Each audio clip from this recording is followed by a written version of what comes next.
পশ্চিমা শাস্তি এবং শরিয়া শাস্তি। কি সেই তফাৎটা, আসেন এটা বুঝে দেখি।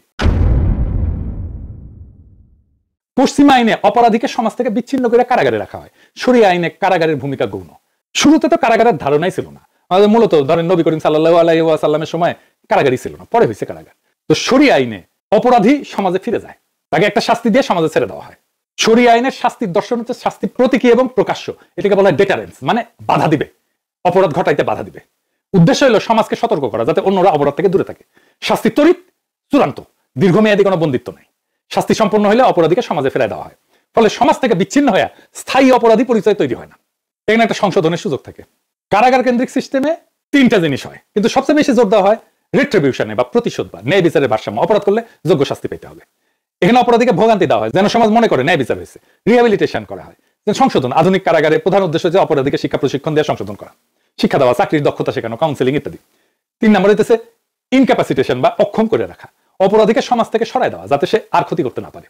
এই জন্য দীর্ঘ কারাদণ্ড বা মৃত্যুদণ্ড এই উদ্দেশ্যে ব্যবহার করা হয়। তুলনা করলে বলা হয়, একদিকে লেখেন শরিয়া আইন এডিটর সাহেব, এটা প্রধানত ডেটারেন্স, ভীতি প্রদর্শন, প্রতীকী শাস্তি, দ্রুত প্রয়োগ।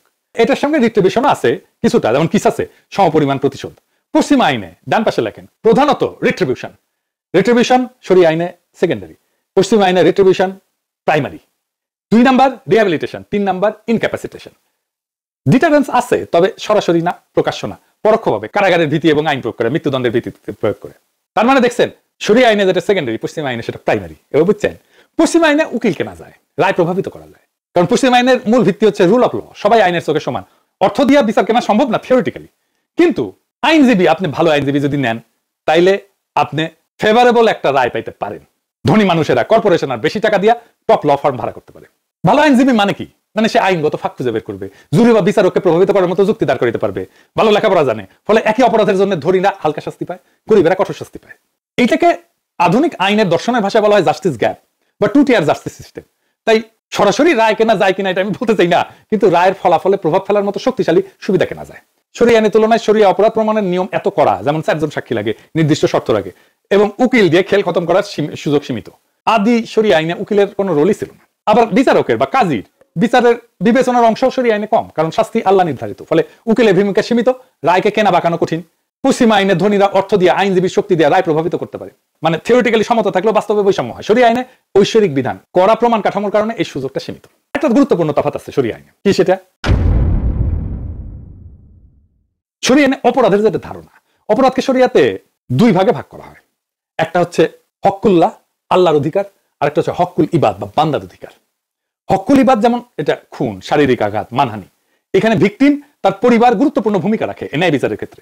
তারা চাইলে কিসাস বা প্রতিশোধমূলক শাস্তি দাবি করতে পারে, বা দিয়া বা ক্ষতিপূরণ নিয়ে মাফ করে দিতে পারে। হক্কুল্লাহ যেমন জিনা, চুরি, মদ পান, এইগুলা আল্লাহর অধিকার হিসাবে ধরা হয়। তাই এইখানে ভিকটিম ক্ষমা করলেও রাষ্ট্র, কাজী শাস্তি কার্যকর করতে পারে। পশ্চিমা আইন ব্যবস্থায় অপরাধকে মূলত অফেন্স এগেইনস্ট দ্য স্টেট হিসেবে দেখা হয়, রাষ্ট্রের বিরুদ্ধে অপরাধ। অর্থাৎ কেউ যদি খুন করে সেটা শুধু পরিবারের ক্ষতি না, বরং সমাজ এবং রাষ্ট্রের শৃঙ্খলা ভাঙা। এই জন্য রাষ্ট্র প্রসিকিউশন চালায়। টিম পরিবার যদি মাপও করে দেয় তাও রাষ্ট্র এটা চালাবে। আবার ধরেন আমার ভাইকে কেউ মারলে আমার কোনো অনুমতি ছাড়াই চুপ মাপ করে দিতে পারে, এটা কোনো ইনসাফ।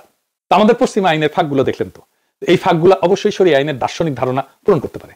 বর্তমান আইনি ব্যবস্থাকে আরো বেশি ইনসাফপূর্ণ করার ক্ষেত্রে পশ্চিমা আইনই শেষ কথা না। শরিয়া আইন আর পশ্চিমা আইন দুইটা ভিন্ন প্যারাডাইম, একটা দ্বারা আছে আল্লাহর হকে, আর একটা দ্বারা আছে রাষ্ট্রের চুক্তিতে। এখন আসল প্রশ্ন হইল, ন্যায় বা ইনসাফটা কি? এটা কি শুধু রাষ্ট্রের শাস্তি, না ভিকটিমের সন্তুষ্টিও, সমাজের ভারসাম্য এবং আল্লাহর ন্যায় ইনসাফ? আমরা যদি 1 চোখে না দেখে 2 চোখে দেখতে শিখি, তাহলে হয়তো আমাদের আইন ব্যবস্থা আরো ইনসাফপূর্ণ হতে পারে। তাইলে আজকের আলাপে বুঝলেন শরিয়া আইন নিয়ে যে হাউকাউ করে পশ্চিমে, এটা হুদাই, আমরাই ব্যাখ্যা করতে পারি না ঠিক মতো। আজকে ব্যাখ্যা পাইলেন, আরো আলাপ করা যায়, সে আলাপ আরেকদিন হবে। আজকের মতো এখানেই। ইনকিলাব।